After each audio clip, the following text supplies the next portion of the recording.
At 3:15, I was already halfway out of my chair. I'd done the polite waiting. I'd stared at my coffee until it went from hot to bitter.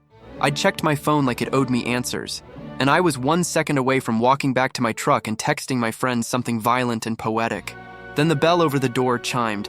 I looked up expecting to see Jace, my best friend, professional instigator, human laugh track, burst in with his phone held up like a cameraman. Instead, a woman stepped inside and the whole room felt like someone turned the volume down. She didn't rush. She didn't scan the place like she was hunting for an exit. She walked like she already knew the floorboards. Late 30s, maybe 40, warm brown hair pinned up in a loose knot that didn't bother pretending to be perfect.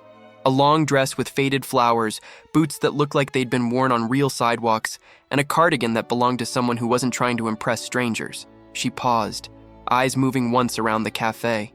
Slow, careful, and when they landed on me, they didn't slip away. She held my gaze like it was normal. If you like quiet men making dumb choices that change everything, subscribe, because this is where mine started. Her mouth tilted into a small smile. Not sweet, not coy, just honest. She walked straight to my table. For a split second, my brain tried to protect me. Wrong guy, wrong date, wrong universe. Then she stopped in front of me and said, "Cal?" My name hit me like a hand to the chest. I stood too fast, knee catching the table. Coffee shivered near the rim. "Yeah," I said, and my voice came out rough like I'd swallowed sawdust. "That's me." She laughed, quiet, not sharp, and held out her hand. "Mara," she said. Her fingers were warm, calloused in a way that didn't match the dress, and the touch was brief, but it stayed on my skin after she let go. She slid into the chair across from me like it was the most natural thing in the world. I blinked, still waiting for the punchline, still expecting Jace to leap out from behind a plant. No one did. Mara leaned back, studying me with an expression that felt equal parts curious and amused. "I'm going to guess we're both victims of the same little scheme," she said. Air rushed out of me like I'd been holding it. I let out a laugh I didn't plan. "Yeah, my friend Jace thinks he's hilarious. Told me I'd thank him later." Mara's smile widened. "Mine too. Tanya. She said I needed to get out of my cave more." That word, cave, should have annoyed me. Instead, it felt accurate, because my cave wasn't a metaphor. It was a cabin on the edge of Colorado Springs where the pines leaned close and the wind did the talking for me. And if I'm being honest, I almost didn't come. My friends would laugh at that, because they know me. They know I'd rather spend a Sunday afternoon sanding a chair until it's smooth as glass than sit across from a stranger and pretend I care about their favorite vacation spot. They call me the lone wolf, like it's a joke, like I'm secretly sad about it. The truth is, I like quiet. The kind that smells like pine sap and fresh-cut cedar. The kind that doesn't ask questions. The kind that lets your chest unclench. But Friday night my phone buzzed and Jace texted, "Blind date, Sunday, 3:00 p.m. Lakeview Coffee by the water. No punctuation, like a court summons." I stared at the message while my dog, Ranger, snored on the rug like he paid rent. A second text came in. "Don't be a coward. You'll thank us later." I typed back, "Fine, but if this is another pet lizard situation, you're buying my beers for a month." Jace replied with laughing emojis and a promise that felt suspiciously flexible. Sunday arrived like it was chasing me. At 2:20, I was still in my workshop behind the cabin, working a cedar chair down to a soft edge. Sawdust clung to my forearms. The air smelled like wood glue and warm pine. Ranger lifted his head when I shut off the sander, tail thumping once, lazy, unimpressed. He watched me like he knew I was about to do something against my better judgment. I checked the clock again. I could still bail. I could claim the truck wouldn't start. I could say I forgot. I could do what I always do when something tries to drag me into the world. Avoid it until it stops knocking. But then I pictured Jace's face, the smug little grin he'd wear when he told everyone, "See? He's hopeless." So I washed my hands until the water ran clear, pulled on clean jeans and a flannel, shoved my feet into the same scuffed boots I wore for everything. I didn't try too hard. Trying too hard is how you lose. Ranger followed me to the door, ears up, leash hopeful. "Not today," I told him, scratching behind his ears. "You guard the place." He blinked slow, then flopped down like he didn't respect my decision. The drive to Lakeview Coffee took 20 minutes. The closer I got, the more it felt like a setup. I kept expecting to see Jace's truck parked outside, camera ready, a sign that said somebody's getting married. But the parking lot was normal. Families walking by the water, couples on benches, a guy jogging with a golden retriever. No prank crew, no friend ambush. Inside, Lakeview smelled like roasted beans and cinnamon, wooden beams, big windows facing the lake. The kind of place where people sat for hours with laptops and acted like they were writing novels. I ordered black coffee and picked a table near the window. 3 came. 3:05, 3:10. I sipped and watched the door like it was going to confess. No texts, no updates. At 3:15, I decided I'd given the joke enough oxygen. I stood up, and that's when Mara walked in. Now she was here, across from me, steady as the lake outside.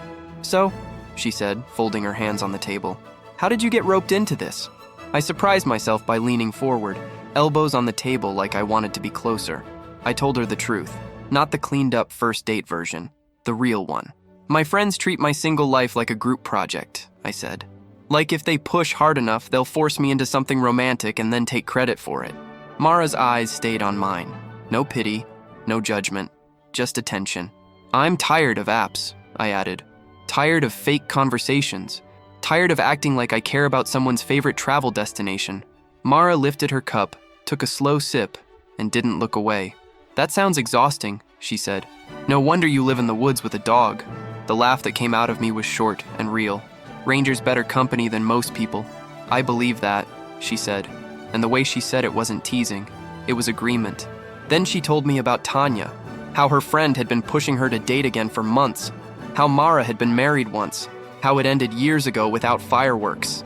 Not messy, just two people who stopped choosing each other until there was nothing left to choose. She told me she'd moved back near Colorado Springs to be close to her mom, not because her mom needed a nurse, because she needed someone nearby. Someone to carry grocery bags, drive to appointments, sit with her when the house got too quiet. She said it like it was just life, like she didn't want sympathy, like she'd already spent enough time with people turning her into a story. That made me respect her instantly. Time didn't disappear while we talked. It just stopped mattering. The cafe filled up around us, baristas calling names, spoons clinking, laughter drifting by. But Mara and I stayed in our own pocket of air. When I told her about my work, freelance carpentry jobs on the outskirts of town, decks and fences and repairs, she leaned forward like she could see it. "You make things that last," she said. "It's just wood," I muttered. She shook her head. "It's not just wood. It's you taking something rough and turning it solid." I didn't know what to do with that, so I looked out at the lake and pretended my chest hadn't warmed. At some point, she asked about my dog. I showed her a picture of Ranger sitting on my porch with a stick in his mouth, eyes narrowed like he was guarding the whole mountain. Mara laughed and covered her mouth. "He looks like he judges strangers." "He does," I said, "but he's got a good heart." Her eyes softened in a way that made my throat tighten. "I like dogs that have been through things," she said quietly. The line sat between us for a beat, heavy in a way neither of us explained. Then Mara tilted her head and asked the question that caught me off guard. "Why did you really come?" I blinked. "What do you mean?" "You could have bailed," she said. "Most guys would have, especially if they thought it was a prank. But you came anyway." My brain reached for something smooth. It found nothing. So I gave her the honest version. "Because I don't want to be the guy who always runs," I said. "And because I was curious." "Curious about what?" I swallowed. Curious if my life could be different. Mara didn't smile right away. She just looked at me like she understood exactly what I meant. Then she nodded once, slow. "That's a good reason," she said. We talked until the sun shifted and the lake turned gold. When I finally noticed how late it was, that familiar instinct rose up in me. Shut it down before it gets real. End it while it's safe. Leave before someone else gets the chance. The cafe lights dimmed. The crowd thinned. The barista started wiping tables. Mara stood and slipped her bag over her shoulder. "Your friends are going to want a full report," she said. "They'll probably throw a party," I said. "Like they just solved my whole life." Mara's smile turned teasing. "Did they?" I opened my mouth, then closed it because the answer was no, and also maybe. Outside, the air was cooler, lake water and pine mixing together. Mara's car was a beat-up Subaru that looked like it had lived a real life. It didn't match her dress, and for some reason that made me like her more. She turned to me, eyes steady. "Thanks for not bolting when I walked in," she said. "Thanks for walking in," I replied. Her smile softened, and for a second, it felt like she might step closer. Instead, she nodded like she was saving something. "I had a good time, Cal," she said. "Me too." I said, and I meant it. She opened the car door, then looked back. If your friends ask, tell them it wasn't a joke, she said. Tell them it was coffee. Then she drove away, taillights disappearing down the road that wrapped around the lake. I stood there longer than I should have, hands in my pockets, cold air biting my face. It took me a full minute to realize I still had my phone in my hand, and I didn't have her number. For the first time in years, I cared enough to feel stupid about it. Back at the cabin, Ranger met me at the door like he'd been waiting for a report. He jumped up, paws on my chest, then trotted in circles like he could smell something different on me. I sat on the couch still in my boots, staring at the wall like it might explain what just happened. My phone buzzed. Jace. So, lone wolf. How bad was it? I stared at the screen, thumb hovering. Then I typed the only thing that felt true. Me. It wasn't a joke. Jace. That's not an answer. Details. I didn't reply because I didn't have details. All I had was the feeling that something had started, and if I wasn't careful, I'd ruin it before it even had a chance to become real. Monday and Tuesday moved too slow. I tried to pretend that coffee hadn't gotten under my skin. It had. I'd be measuring a plank in the workshop and suddenly hear Mara's laugh in my head. I'd throw a stick for Ranger and catch myself wondering what she was doing right then. And the worst part was still the same. I didn't have her number. I thought about asking Jace, but the idea made my stomach twist. I didn't want my friends in the middle of this. If I reached out, it had to be me. No group chat, no screenshot, no laughing emojis. So I did nothing, which is kind of my signature move. Then, 2 days later, while I was wiping sawdust off a table I'd been building for a client, my phone buzzed again. Unknown number. For a second, I almost ignored it. Something in me made me open it anyway. Text. Thanks for the unexpected coffee date. If you want to hear my feral cat story, I'm free Thursday evening. I stared at the screen like it might vanish if I blinked. My chest did a strange flip. Half relief, half panic. Ranger lifted his head, ears sharp like he sensed the shift. It was Mara. I laughed out loud, one sharp sound, and Ranger got up and trotted over like he wanted in on the joke. My hands suddenly felt too big for the phone. Me. Only if you promise not to bring any cats. Thursday works. Her reply came fast. Mara. Name the place. Thursday came too fast. All day I pretended I wasn't nervous, like I could hammer nails hard enough to keep my head quiet. I was out past town on a fence repair job, cold wind snapping at the tarp, and I kept checking the time like I was waiting for a verdict. By late afternoon, I drove back to the cabin, showered, pulled on a clean flannel, and did the embarrassing thing. Stood in the bathroom mirror for half a second and fixed my hair like that would change the kind of man I was. Ranger sat by the door with his leash in his mouth, tail thumping against the floor, eyes bright like he'd been invited personally. All right, I told him. Don't embarrass me. He sneezed once and wagged harder, which felt like an answer. I told Mara to meet at the lakefront trail at 6. Bring a jacket, it gets cold by the water. Her message back had made my cheeks hurt from smiling. Bring Ranger. I want to meet the famous dog. The trail was quiet when I got there. Pines lining the path, benches facing the water, the lake reflecting the last stretch of daylight like it didn't have a care in the world. A few people passed with dogs. A couple walked slow with hands linked like they'd forgotten where they were headed. I spotted Mara on a bench near the water, thermos in her hands.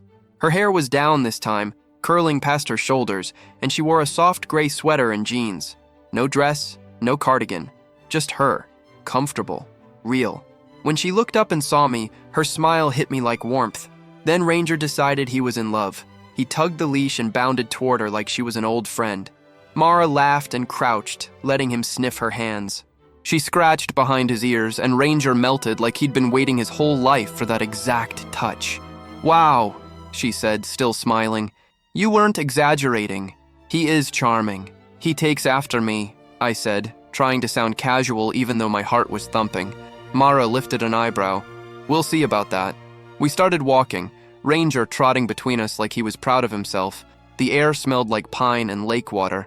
The trail crunched under our boots. The sky turned pale orange near the horizon. At first, we kept it light. Mara told me her mom had been in a mood all week, complaining about the neighbor's TV volume, accusing the cat of plotting. I told her Ranger once stole a whole sandwich off my counter and ate it so fast I didn't realize until I saw the empty plate.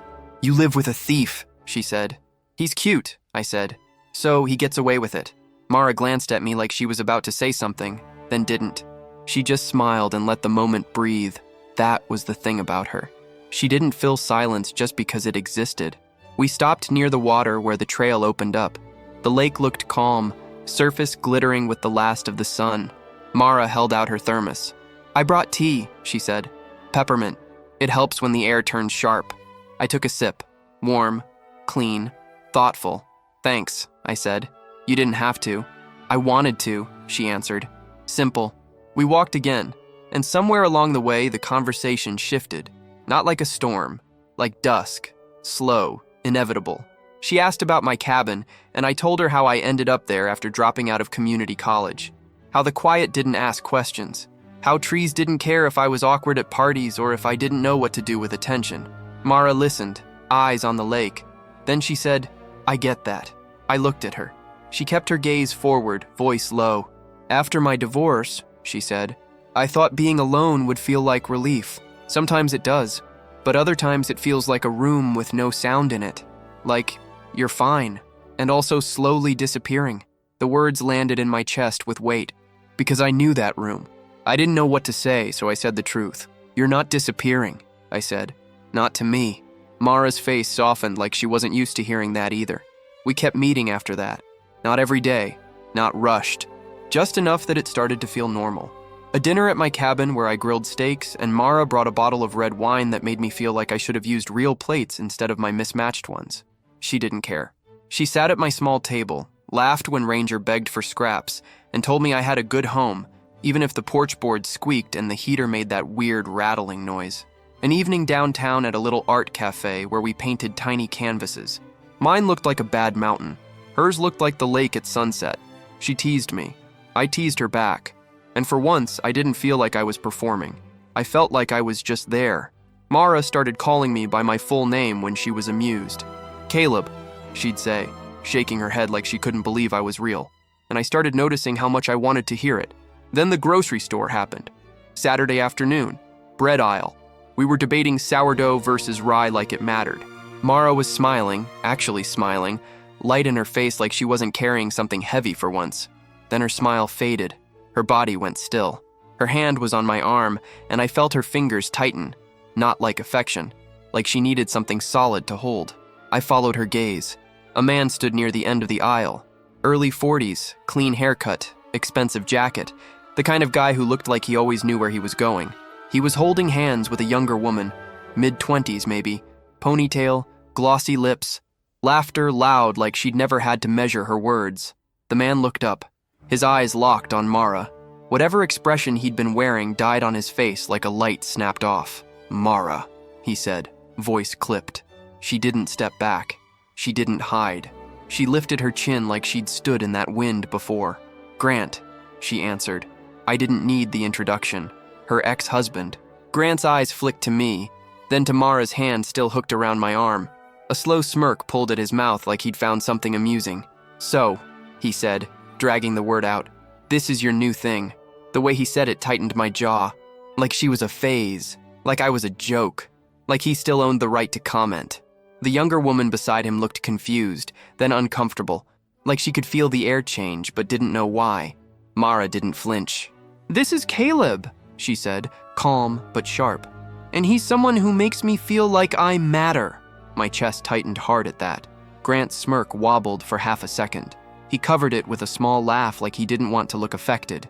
"Good for you," he said. "Didn't think you'd go for the rugged type." His eyes cut to my flannel like it was an insult. I stepped forward a fraction. Not aggressive, just present. Mara squeezed my arm once, a silent message. "I can handle him, but stay." Grant's gaze narrowed. "Anyway," he said, already turning away like he wanted the last word without earning it. "Hope it works out." He walked off with his girlfriend trailing behind, her laughter gone. Mara didn't watch him go. She looked at me instead. Her expression stayed steady, but I could see something shaking underneath it, like a glass held too long at the edge of a table. "You okay?" I asked, voice low. She nodded, but it wasn't convincing. "Let's go," she said. We left the store with half our groceries and all of that tension sitting in the car like a third person. Mara stared out the window most of the drive. Her hands were folded in her lap, fingers locked tight. I wanted to talk. I didn't want to say the wrong thing. When we pulled into my driveway, she didn't get out right away. She stayed in the passenger seat, staring at the pines like they had answers. Finally, she spoke. "He used to make me feel small," she said, and her voice didn't shake, but her hands did. "He doesn't get to do that anymore," I said. Mara swallowed. Her eyes went glossy, stubborn.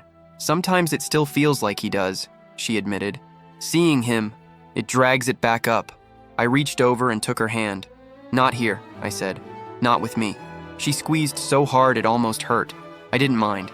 That night she went home, but the cabin stayed different after she left, like the walls had learned what it felt like to hold another heartbeat. The wind picked up outside, pushing against the windows like it was trying to warn me about something. Ranger slept at my feet while I sat on the couch, staring at the dark TV screen like it might show me the future. My phone buzzed. "Mara, mind if I come over tomorrow night? I don't want to be alone." My heart kicked hard once. I didn't overthink it. Me. "Come over. Door's open. Ranger will act like you live here." Her reply was simple. "Mara, thank you." And somehow that two-word text tightened my chest more than anything she'd said in the bread aisle. The next day dragged. I tried to work, tried to focus, tried to hammer my thoughts into straight lines. By evening, the sky turned deep gray and cold rain started. Light at first, then steadier, tapping my roof like a soft warning. Ranger paced by the front door, ears flicking at every sound. Then I heard it. Tires on gravel. I opened the door before she even knocked. Mara stood there under an umbrella, water dripping off the edges, hair damp at the ends, cheeks pink from the cold. Green sweater, jeans. Simple, familiar, like she belonged here more than she probably realized. Her eyes looked tired, but when they met mine, relief flickered there. "Sorry to drop in like this," she said. "You're not dropping in," I told her, stepping back to let her inside. "You're coming in." She exhaled like she'd been holding her breath all day. Ranger walked right up, sniffed her boots, then pressed his head against her leg like he'd made a decision. Mara laughed softly and scratched behind his ears. "He's loyal," she murmured. "He knows good people," I said. I took her coat and hung it by the door. The cabin felt warmer with her in it, not because the heater was doing its job, because the air changed when she entered, like the space remembered it could be more than quiet. I made tea, peppermint, the way she liked it. We sat on the couch with a blanket over our legs. Rain tapped the windows. Ranger curled at Mara's feet like he was guarding her.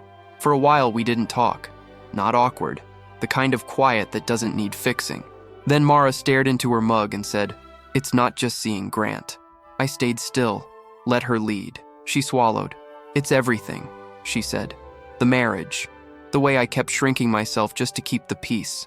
After the divorce, I told myself I was done hoping, done trying." She looked at me, eyes glassy but determined. "And then you happened, Caleb." My throat tightened. I didn't rush to fill the space. I didn't grab for a clever answer. Mara leaned back against the couch, fingers wrapped around her mug like it was an anchor. "I haven't felt safe like this in a long time," she said. "Safe enough to want something again." Her voice went quieter, "And that scares me." I turned toward her, my shoulder brushing hers, a small contact that felt like a question. "What scares you?" I asked. "Wanting it, or losing it?" Mara's breath caught, and she didn't answer right away. She stared at the rain on the window like it was spelling something out. "Both," she admitted finally. "I'm older than you. I've got a mom who depends on me. I've got a past that still tries to pull me backward." Her fingers tightened around the mug. "I don't want to be a weight in your life." The idea hit me like an insult. I shifted closer, slow, not cornering her, just moving into the truth. "You're not a weight," I said. "You're the first person who's made my life feel full in a long time." Her eyes held mine, steady but wounded underneath, like she'd learned to stand tall without expecting anyone to hold her up. "And if you wake up one day," she whispered, "and realize you want someone younger, someone easier." I lifted my hand and touched her cheek with my thumb. Warm skin, the smallest tremor under it. "You're not difficult," I said. "You're real, and I don't want easy." Her lips parted like she didn't expect that answer. She stared at me for a long moment, like she was deciding if she was allowed to believe it. Then she set her mug down with a tiny shake in her hands. "I don't want to keep doing life alone," she said.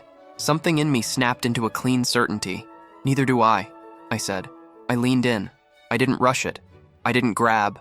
I moved slow, like I was asking permission with every inch of distance. Mara met me halfway. Her lips were warm and soft, tasting faintly of peppermint tea. The kiss wasn't frantic. It was steady, like two people finally letting go of the last bit of fear they'd been carrying. When we pulled apart, her forehead rested against mine. "Caleb," she whispered, voice unsteady. "This feels too good to be real." I kept my hand on her cheek. "It's real," I said, "and I'm not going anywhere." Her eyes filled, but she didn't cry. She just nodded once, slow, like she was letting the words sink into someplace deeper than her thoughts. She stayed that night, not reckless, not like a movie scene where everything happens fast and clean. She stayed in the way that mattered. We didn't even move to the bedroom. We stayed on the couch, the blanket pulled up, Ranger a heavy warmth at her feet, rain fading outside until the world went quiet again. We talked until her voice softened from exhaustion. She told me stories about her mom, how she used to dance around the kitchen to old jazz records on Sunday mornings, how she still tried to hum along even when she forgot the words. I told Mara about the first table I ever built, how it leans so badly I keep a folded napkin under one leg just to stop it from wobbling. Mara laughed so hard she covered her mouth, and Ranger lifted his head like he was judging both of us. At some point, her head found my shoulder. Her hand found mine. Her breathing slowed, and I stayed still because the weight of her there didn't feel like a burden. It felt like proof. 2 weeks earlier, I'd walked into a coffee shop expecting to be a joke. Now I was sitting in my cabin with a woman who made me want to be braver than my habits, and a dog who had decided she was safe. Morning came clean and cold. The pines dripped from last night's rain. Sunlight broke through the clouds and made the world look new, like it had forgiven itself. Mara woke slowly, blinking like she forgot where she was for a second. Then she looked at me and smiled. Small, shy, real. "Morning," she said. "Morning," I answered. Ranger climbed onto the couch between us like he owned the place and shoved his face into her hands, demanding attention. Mara laughed, rubbing behind his ears. "He's going to be spoiled," she said. "He already is," I told her. We made breakfast together. Nothing fancy. Eggs, toast, coffee. Mara stood in my tiny kitchen in her socks, hair messy, humming under her breath while she stirred eggs like she'd done it here 100 times. The cabin felt different. Not louder, not crowded, just lived in. After we ate, she stood by the window and looked out at the trees like she was memorizing the view. "I should check on my mom," she said, voice gentle. Then she turned, eyes searching my face. "But I don't want this to be a one-time thing." "It won't be," I said. Her brows lifted a fraction. "Promise?" I stepped closer and took her hands. "I don't make promises I can't keep," I said. "But I can tell you this. I want you in my life. Not quietly, not temporarily. I want to build something with you, slow, steady, real." Mara's eyes softened, and she nodded once like she'd been waiting to hear someone say it without a catch. "Okay," she whispered. "Slow, steady." When she left, she didn't rush. She stood on my porch for a moment, sunlight catching her hair, the cardigan she'd worn the first day hanging loose on her shoulders. She kissed me once, quick but sure, then walked to her Subaru. I watched her drive down the gravel path until the trees swallowed her. A minute later, my phone buzzed. "Jace." "So, was it a joke?" I looked around the cabin. Mara's mug sat in my sink. Her cardigan, cream, soft, hung on the hook by my door because she forgot it. Ranger sat at the window staring down the driveway like he expected her to come back any second. I typed, "Me. No, it wasn't a joke. Jace, that's still not details." I smiled despite myself. "Me. It was the best thing you've ever done for me." Jace didn't reply for a few seconds, which for him was basically a medical emergency. Then, "Jace, I'm taking credit anyway." I set my phone down and laughed. Because the truth was, my friends had tried to set me up for entertainment. They'd wanted an awkward story. They'd wanted a punchline. Instead, they'd thrown me into a moment that didn't feel like a prank at all. It felt like the start of something that would demand more of me than sanding chairs and hiding in quiet. And that was the part that scared me. Not Grant. Not the idea of being hurt. The idea that I might finally want something enough to fight for it. That I'd built a life where nothing could reach me. And a woman with peppermint tea and steady eyes had walked right in anyway. That afternoon, I went out to the workshop and ran my hand over the cedar chair I'd been sanding all week. Smooth, solid, finished. For the first time in a long time, I wasn't thinking about what I could avoid. I was thinking about what I could build next. And when my phone buzzed again, Mara's name lighting the screen this time, I didn't hesitate. Because whatever came after this wouldn't be quiet the way my old life was quiet. It would be quiet in a new way, the kind that lets you breathe, because you're not breathing alone anymore.